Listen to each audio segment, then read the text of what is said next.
아까 연주하신 제목이 은혜 아니면이라는 곡인데요. 가사를 앞에 띄워줬으면 좋았을 텐데, 하여튼 연주자들 비춰주느라고 가사는 따로 비춰주지 못한 것 같습니다.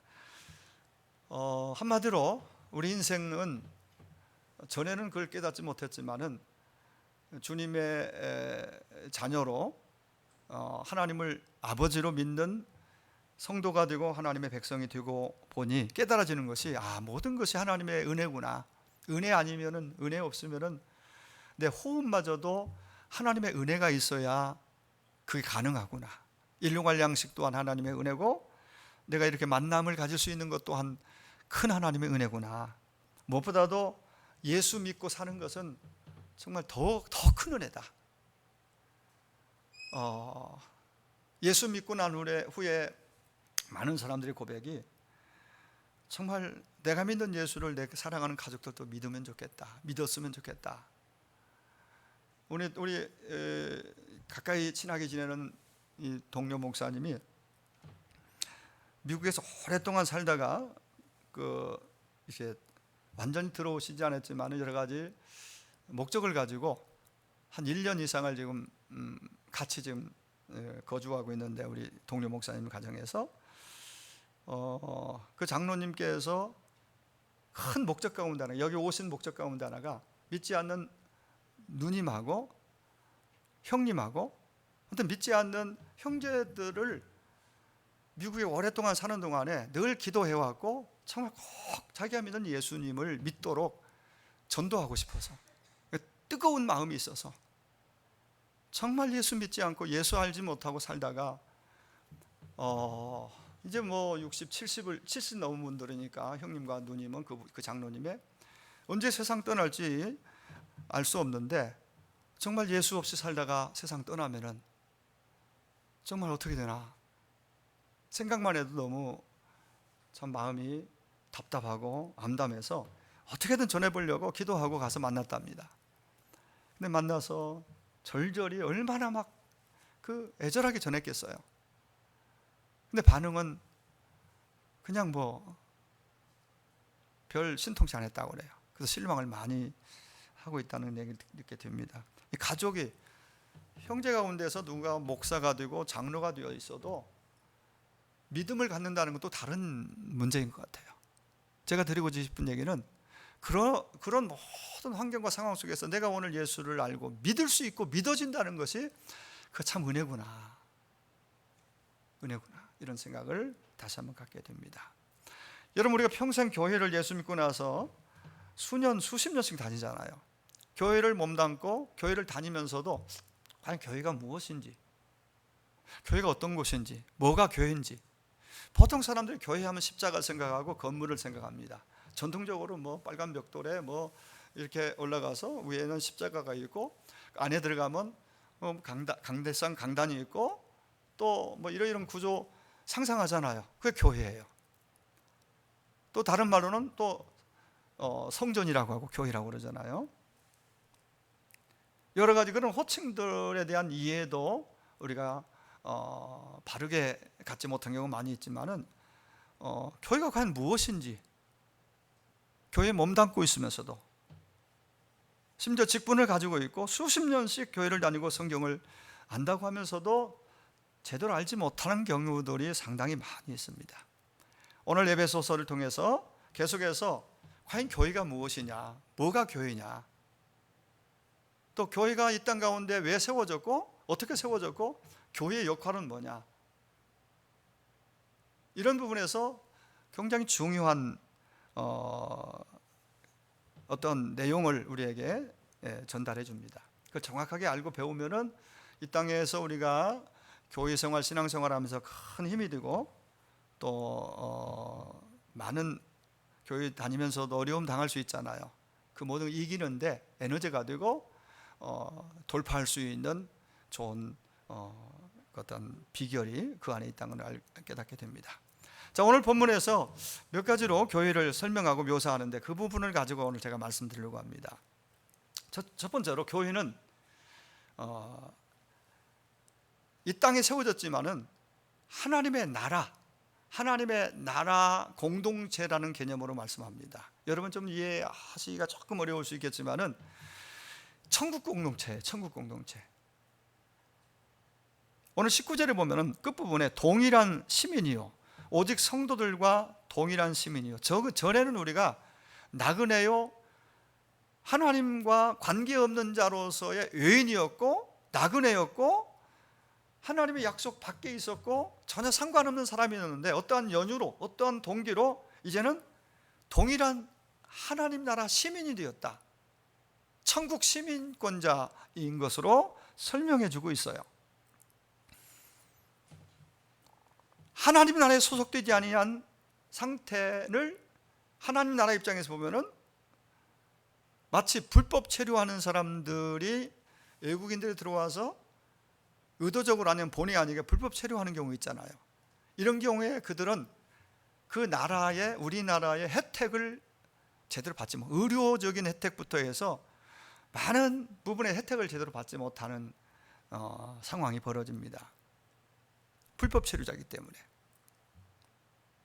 어쩌면 우리가 하나님 나라의, 하나님으로부터 우리가 꼭 받아야 될, 누려야 될 그 혜택들을 누리지 못하는, 받지 못하는 상황에 예수님을 믿기 전에는 그런 상태에 우리가 살았다고 볼 수가 있습니다. 그러다가 이제는 예수를 믿은 이후로 우리는 더 이상 외인이나 나그네나 그런 손님이 아니라 성도들과 같이 동일한 하나님 나라의 시민권을 가진 자라고 오늘 말씀해 주고 있습니다. 여러분, 앞서 말씀드린 것처럼 교회란 건물을 말하지 않습니다. 교회가 건물이 아닙니다. 거룩한 하나님의 부르심을 입은 사람들이 모인 모임이 교회입니다. 교회를 아무리 멋있고 아름답게 단장을 하고 멋지게 지어놔도 예수님을 구주로 믿는 사람들이 그 안에 없으면 교회가 아닙니다. 십자가가 있어도 교회라고 말할 수 없어요. 요즘에는 기독교적인 비슷한 성격쟁을 가지고 있고 십자가를 걸어놓고 그 안에서 그러나 중요한 예수는 믿지 않는, 예수 없는 그러한 어떤 이단이라고 말하죠. 그런 이단들이 많이 전에도 있었지만 특별히 더 많이 등장하고 있는 것 같습니다. 제가 여러분 여기서 일일이 말하잖아요. 여러분 뭘 말하는지 알 겁니다. 신천지라든가 여호와증이라든가 이런 존재들은 결코 그 안에 예수님을 구원자로, 유일한 구원자로 믿는 그런 교회가 아닙니다. 위험한, 우리 입장에서는, 예수 믿는 우리 입장에서는 우리가 경계하고 조심해야 될 대상들이죠. 자, 건물이 아니라 거룩한 하나님의 선택을 받고 구원을 받은 사람들이 모인 모임이 바로 공동체가 교회라는 것을 여러분 잊지 마십시오.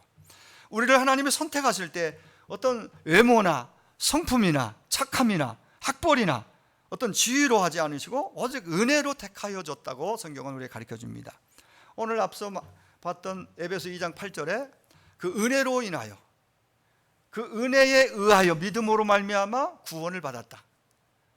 우리가 하나님의 자녀가 되고 예수 믿게 된 것은, 예수 믿고 하나님의 자녀가 된 것은, 성도가 된 것은, 이것은 우리의 노력이나 착함이나 의지가 아니라 하나님의 은혜라고 말합니다. 은혜 아니면 하나님 품으로 돌아올 자가 없고 구원을 입을 자가 없다라고 말씀하고 있는 거죠. 우리가 날마다 감사해야 될, 환경적으로, 내 삶의 상황적으로 어려운 일들이 거듭 일어날 수 있습니다. 그럼에도 불구하고 그 안에서, 거기서 우리가 그럼에도 우리가 감사를 잊어버리면 안 되는 것이 바로 이 구원의 은혜 때문입니다. 가장 큰 사랑이 바로 구원의 은혜고 사랑입니다. 하나님은 우리에게 약속하십니다. 천국 시민권을 가진 구원받은 하나님의 자녀들, 성도들은 그들이 천국으로 이 땅을 떠나 들어갈 때까지 그 주님이 함께 하시겠다고 말씀하십니다. 동행하시겠다고 말씀하십니다. 결코 홀로 두지 않으시고 끝까지 보장해 주겠다는 약속이 있기에 우리는 오늘도 감사할 수 있고 감사해야 될 줄 압니다. 바로 그렇습니다. 교회는 일반적인 그런 공동체가 아니라 하나님의 나라 공동체예요. 예수님을 구주로 믿는 사람들이 모인 천국 시민권자들이 모인 공동체라 그렇게 이해해도 되겠습니다. 두 번째는 교회는 하나님의 가족 공동체라고 말합니다. 권속이라고 그러잖아요. 하나님의 권속이라. 마지막 19절 끝부분에서 하나님의 권속, 지난주에도 조금 제가 이 부분을 말씀을 드렸습니다. 하나님의 권속, 하나님의 가족 공동체, 이게 교회입니다. 로마서 8장 15절에 너희는 다시 무서워하는 종의 영을 받지 아니하였고 양자의 영을 받았으므로 아바 아버지라 부르느니라. 종의 영을 받지 아니하였고 예수 믿는 우리를 일컬어서 양자의 영을 받았기 때문에 하나님을 아바 아버지라고, 전에는 우리가 아버지라고 부를 수 없었습니다. 예수를 나의 구주로 믿고 난 후로 창조주 하나님을 우리는 각각 모두가, 예수 믿는 우리는 아바 아버지라고 이렇게 호칭을 붙일 수 있게 됐고 그런 자격이 주어졌어요. 그분의 우리는 자녀가 된 것이죠. 양자.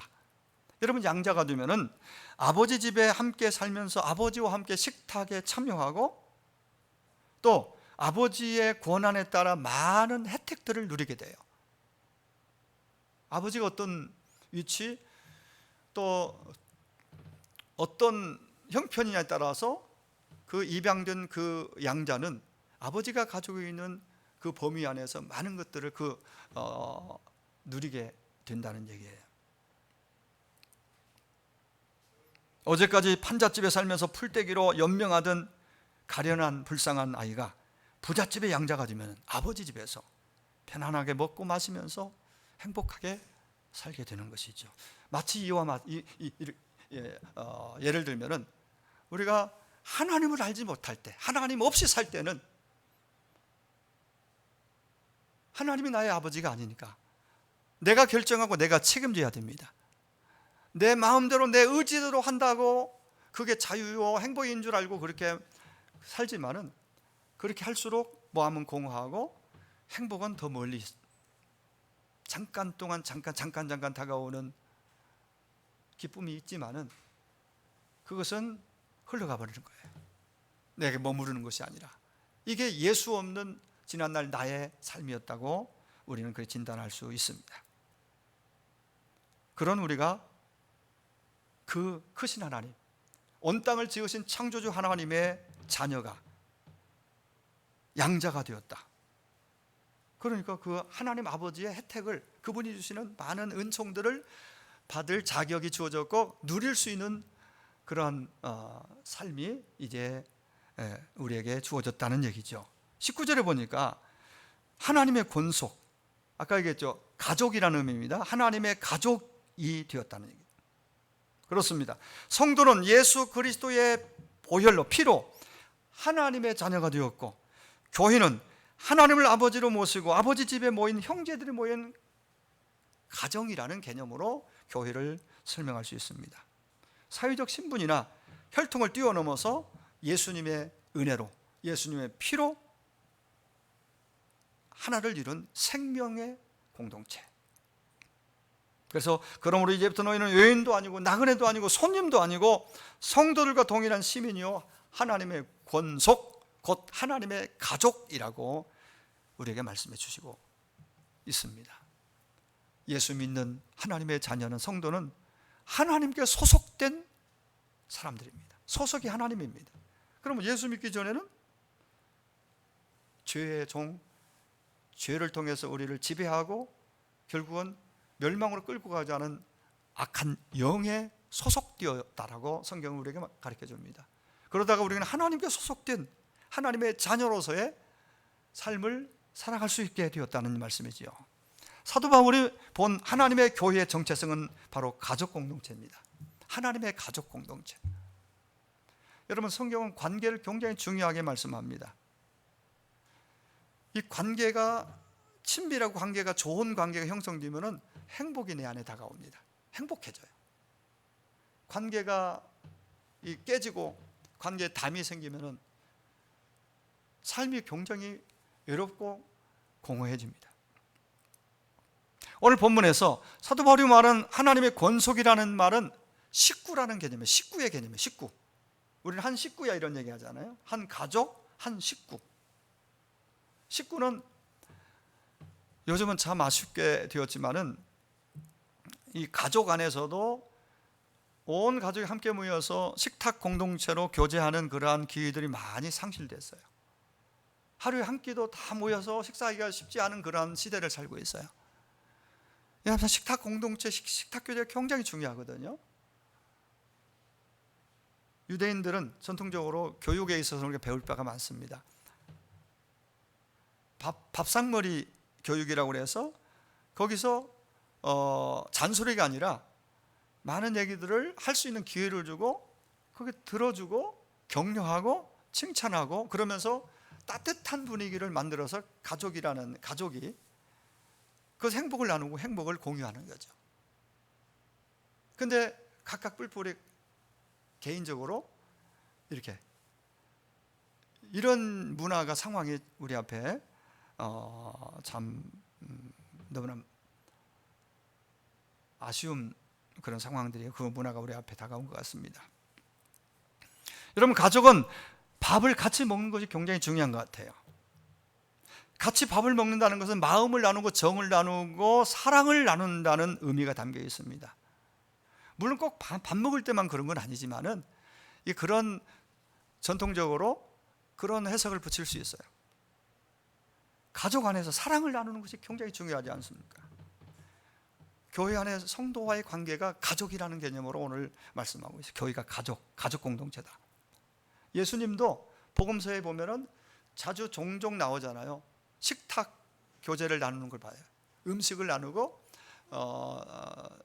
식사하는 것을 굉장히 많이 볼 수가 있어요. 먹으면서 정이 든다고 그러지 않습니까? 같이 밥 먹자 이 말은 그 정을 친해지자는 의미예요. 정을 나누고 친해지자는. 교회는 공적으로 예배만 드리고 끝나는 곳이 아닙니다. 그래서 가장 코로나19 때문에 아쉬운 것, 우리가 힘들어하는 것 중에 하나가 모여서 예배 드리고 식당에 가서 식사하면서 서로 한 주 동안 있었던 얘기들을 허심탄회하게 얘기하고 들어주고 격려하고 그냥 얘기를 하는 것만으로도 우리 마음이 굉장히 안정을, 평안을 갖게 되거든요. 그래서 얘기할 대상들이 그만큼 없어지는 거예요. 그런 아쉬움이 있습니다. 오늘 현대인들에게 가장 큰 병을 외로움이라고 이렇게 말을 합니다. 전문가들이 얘기하는 것 중에 외로움. 사람은 많은데 정말 내 마음에 있는 것을 좀 말하고 들어줄 수 있는, 공감해 줄 수 있는 친밀한 그런 관계들은 점점 줄어들고 있다. 그렇게 볼 수가 있습니다. 여러분, 아무리 좋은 뷰가 있고 멋진 환경이 있고 경치가 있어도 거기에 혼자 쓸쓸하게 혼자 식사하고 혼자 차 마시고 있으면 뭐가 행복하겠어요? 뭐 그런 시간도 필요하겠죠, 때때로는. 그러나 늘 없어서 정말 친밀한 관계에 누군가와 마음을 좀 내놓고 얘기할 수 있는 그러한 대상이 없다면 하루 이틀이지 혼자 식사하고 아무리 맛있는 거 좋은 곳에서 먹고 또 차를 마셔도 결코 거기에 행복이, 평안이 깃들 수 있겠는가 생각해 봅니다. 최고로 좋은 운동은 함께하는 운동이라고 그러잖아요. 최고로 맛있는 음식도 함께 먹는 음식입니다. 같이 말이 통하고 마음이 통하면서 같이 이렇게 그게 바로 가족이라는 개념 안에 있고, 하나님의 교회는 가족 공동체라는 개념 안에서, 그 의미 안에서 우리가 어떤 관계를 형성하고 이루어가야 되는지를 우리는 거기서 깨닫게 됩니다. 행복은 관계 안에 있습니다. 친밀한 관계에 있는 사람일수록 면역력이 높아지고 우울증에 걸리지 않는다고 그러지 않습니까? 요즘 노인들의 치매 위험에 노출되어 있는 나이가 들어갈수록 그런 상황이 오는데, 친밀한 관계가 적어질수록 치매 확률이 높다는 얘기를 우리가 알잖아요. 그러니까 막 답답하게 누르고, 아니면 누군가에게 막 산에 나무에다가 또 어디 할 수 없잖아요. 공감해주는 누군가 필요하다는 얘기죠. 그 역할을 교회라는 공동체, 셀이라는 공동체 안에서 누군가가, 여러분이 서로에게 정말 들어주고 지지해주고 공감해주고 배려하고, 이러한 관계에 누군가 몇 사람만 있어도 이렇게 외로움을 떨칠 수 있고, 또 건강을, 면역력을 키워갈 수 있고, 또 우울증에서도 벗어날 수 있다는 얘기를 드릴 수 있겠습니다. 성경적인 교제는 친밀함을 나누는 그러한 가족 관계입니다. 20절에 너희는 사도들과 선지자의 터 위에 세우심을 입은 자라, 그리스도 예수께서 친히 모퉁이 돌이 되셨느니라. 모퉁이 돌이라는 얘기를 하죠. 사도들과 선지자들의 터 위에 교회가 세워졌다고 말합니다. 사도와 선지자들이 남겨놓은 신구약 성경 말씀이 교회의 터, 기초라는 거예요. 기초. 여러분, 세상에는 친목기도 이런 모임들도 있고, 또 여러 가지 취미 활동할 수 있는 그런 모임들이 있지 않습니까? 교회에도 이런 모임들이 필요합니다. 그러나 단지 친목, 친교, 그리고 재미있고 여기서 끝나면 안 됩니다. 교회 공동체 안에 그냥 재미있고 친목하고 친교하고 여기서 머무르고 거기서 끝나면 안 된다는 얘기예요. 거기에 말씀이 있어야 되고, 거기에 진정성 있는 친밀한 교제가 있어야 되고, 사랑이 있어야 됩니다. 그러한 친밀한 교제가 있고, 말씀이 있고, 그리고 따뜻함이 있는 우리 화창한 공동체, 교회가 되기를 간절히 소망합니다. 또 하나는, 교회는 가족 공동체이면서 예수 공동체예요. 성령 공동체라고 말할 수 있겠습니다. 너희는 사도들과 선지자들이 터 위에 세우심을 입은 자라. 끝부분에 뭐라고 그래요? 예수께서 친히 모퉁이 돌이 되셨다라고 말합니다. 모퉁이 돌. 요즘에는 철근 콘크리트나 비모를 세워서 이렇게 건물들 짓지만은, 옛날에는 기초털을 놨습니다. 기초돌이 중심이에요. 어떤 규모로 어디다 놓느냐에 따라서 건물의 모양이나 형태라든가 높이라든가 이 모든 것들이 달라질 수가 있습니다. 중요한 것은 모퉁이돌이에요. 가장 중요합니다. 모퉁이돌이. 그런데 예수님이 교회의 모퉁이돌이라는 거예요. 그래서 예수님을 중심으로 양쪽으로 돌을 쌓고 연결해서 하나의 건물이 지어지는데, 그거 교회라는 거예요. 이런 건물 말고 교회라는 공동체가, 하나님의 나라 공동체, 교회 공동체가 바로 이렇게 예수 공동체라는 얘기는 예수님이 중심이고 예수님이 모퉁이돌이라고 그렇게 설명해 주고 있습니다. 아무리 우리끼리 좋고 모든 걸 공유해도 예수 없으면 안 됩니다. 예수 없이 모든 게 다 원만해도 그건 무너집니다. 그 교회가 복음이 약화되고 말씀이 줄어들고 친교가 강화되면서 교제 중심으로만 교회가 세워져 가고, 모여서 운동회도 하고 산에도 가고 들에도 가고 맛있는 거 먹으러도 가고 다 좋아요. 근데 복음이 약화되고 말씀이 약화되고 예수님이 점점 뒷전으로 밀려나는 그 상황이 온다면은 그 교회는 오래 가지 못합니다. 결국은 교회는 무너지고 맙니다. 왜? 친교, 그게 목적이 아니에요. 가족이라는 그 개념 안에서 친밀한 교제가 필요한 것이지, 그것이 목적은 아니에요. 예수님이 중심이 된 그러한 공동체이기 때문에 교회는 예수 공동체라 그렇게 제목을 붙였습니다. 교회를 세우는 것은 그리스도이십니다. 우리 모두는 철저하게 예수님과 연결되어 있어야 합니다. 예수는 뒤로 하고 우리끼리 아무리 좋은 관계로 끈끈하게 연결되어 있어도 그거는 좋은 교회가 될 수 없습니다. 건강한 교회가 될 수 없습니다.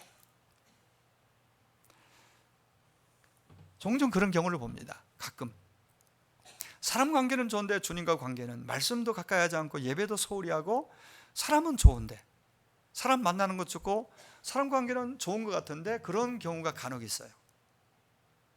그 믿음은, 그 신앙의 패턴은 근데 길게 오래 가지 못하는 경우를 보아왔습니다. 우리는 철저하게 제대로 주님과 연결되어 있어야 하는데, 요한복음 15장에서 포도나무와 가지 비유를 통해서 교회, 우리가 주님과 어떤 관계여야 되는가를 가르쳐 줍니다. 붙어 있어야 되고 거해야 된다. 가지는 포도나무에 붙어 있어야 살아있는 것이고 열매도 맺을 수 있는 것이다. 포도나무 가지 비유를 통해 예수님과 나와의 관계, 교회는 어떠해야 하는가를 분명하게 보여주고 있어요. 예수님과 연결되어 있어야 된다. 일단 내가 예수님 연결되고 그 다음에 그 끝이 아니에요. 그리고 또 가지와 가지, 성도와 성도 관계도 연결되고 함께 해야 됩니다. 떨어져 나가면 안 돼요. 이게 교회의 특수한 교회의 정체성이라고 볼 수가 있습니다. 그래서 거하라, 내 안에 거하라, 서로 사랑하라, 내가 너희를 사랑한 것처럼 너희도 서로 사랑하라, 서로 거하는 거죠. 친밀한 교제도 필요하죠. 주님과의 관계, 교우와의 관계, 이 모든 것들이 아름답게 연결되어 있어야 한다는 것을 말씀해 주십니다. 친밀한 교통이죠. 이 가장 좋은 어떤 친밀한 교제를 이룰 수 있는 가장 좋은 환경이 뭐냐면 셀이에요. 셀. 이렇게 여러분 예배하고 그냥 가시면은 친밀한 서로의 대화 교제를 가질 수 없잖아요. 그 식탁에 앉으면은 3, 3, 5 앉아서 식사하면서 교제합니다. 그리고 더 구체적인 교제는 셀 가족이라고 해서 5, 6, 10명 안짝으로 그 그룹이 소그룹이 지어져서 거기서 한 주 동안 있었던 얘기를 서로 내놓고 기도하고 격려하고 아픈 사람은 찾아가지고 이러면서 셀이라는 조그만 옛날쯤은 구역이죠.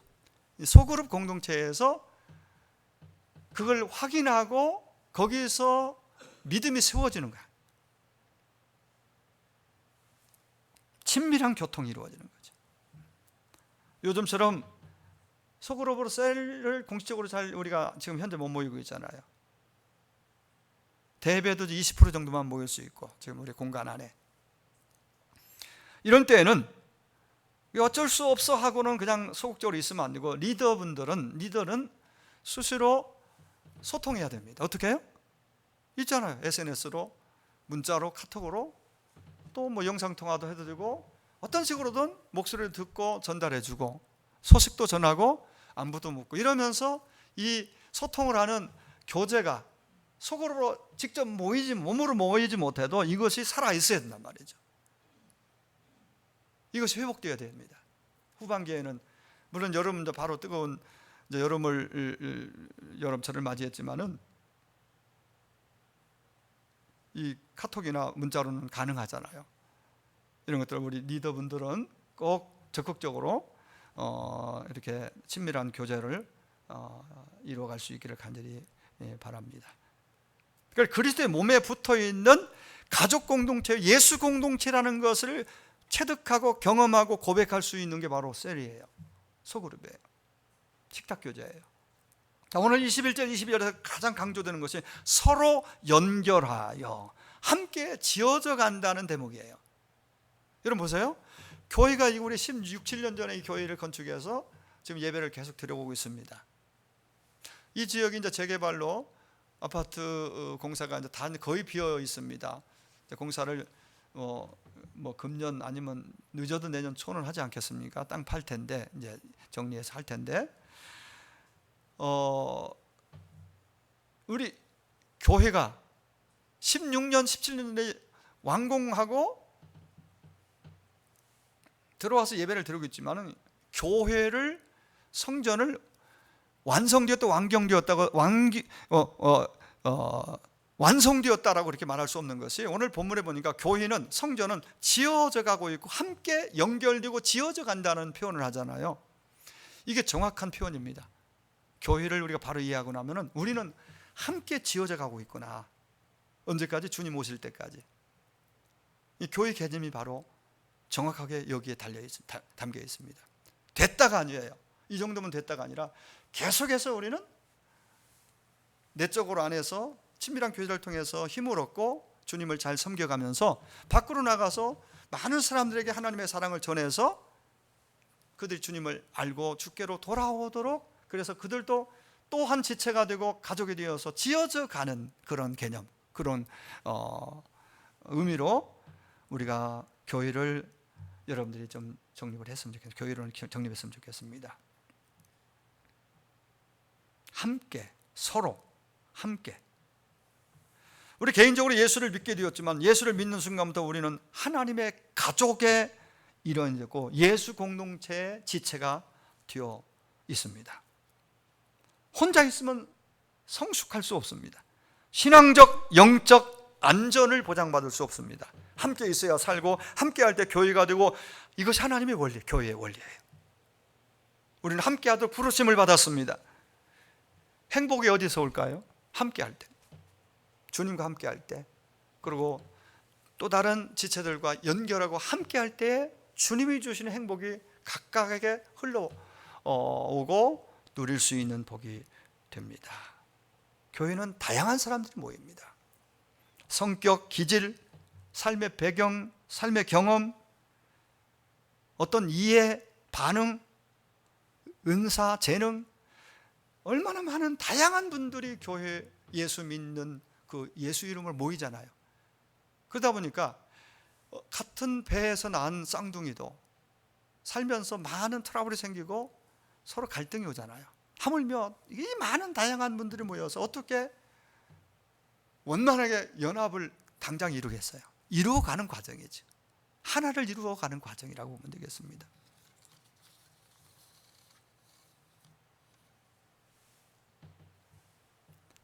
그러면 좀 강한 사람, 약한 사람이 있고, 좀 잘하는 사람, 못하는 사람이 있을 수 있잖아요. 잘한다고 강하다고 자기 과시하고 이게 아니에요. 진짜 제대로 교회를 알고 깨닫고 나면요, 그럴수록 낮아지고 겸손해져요. 상대를 세워줘요. 이게 쉽겠습니까? 우리 타고난 성격과 기질상 그게 어려워요. 자기가 높아지고 자기가, 예를 들면 성가대가 있잖아요. 성가대 못한 지 참 오래됐는데 1년 반 이상 되지 않았습니까? 근데 내가 노래 잘한다고 노래 잘하는 건 내가 막 드러내게 자기 소리만 내면은 성가대는 아름다운 멜로디를 낼 수 없습니다. 아까 우리 연주도 마찬가지죠. 서로 맞춰가는 거죠. 곡에 충실하고, 그리고 서로가 서로를 잘 맞춰서 연습도 하고 맞춰가는 거예요. 다른 사람과 하모니를 이루는 것이 교회에서는 굉장히 중요합니다. 교회는 예수님을 중심으로 더불어 세워가는 특별한 공동체입니다. 이제 말씀을 맺으러 갑니다. 좋은 교회는 어떤 교회일까?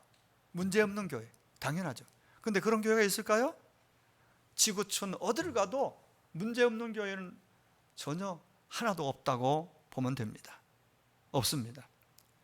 어디 가나 좀 별난 사람도 있고요, 모난 사람도 있고, 다양한 사람들이 있다는 걸 우리는 인정해야 합니다. 그 모든 사람들을 대할 때에 우리가 완벽할 수는 없지만은 그래도 조금 더 마음 써서 품어주는 교회, 기다려주는 그런 지체, 그런 교회가 건강하고 성숙한 공동체라고 보면 되겠습니다. 우리 하나님은 문제가 있는 사람들과 함께하는 가운데 우리를 세워가십니다. 우리 주변에는 그런 여러 다양한 사람들이 존재합니다. 나도 그런 사람 중에 하나예요.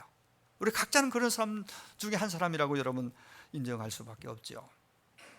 그런 사람들을, 나와 다른 그 누군가가 교회 안에 내 곁에 있다는 것은 그를 통해서 나를 다듬으시고 나를 세워가는 하나님의 방식이기도 하고, 또 나를 통해서 그를 세워가는 하나님의 지혜입니다.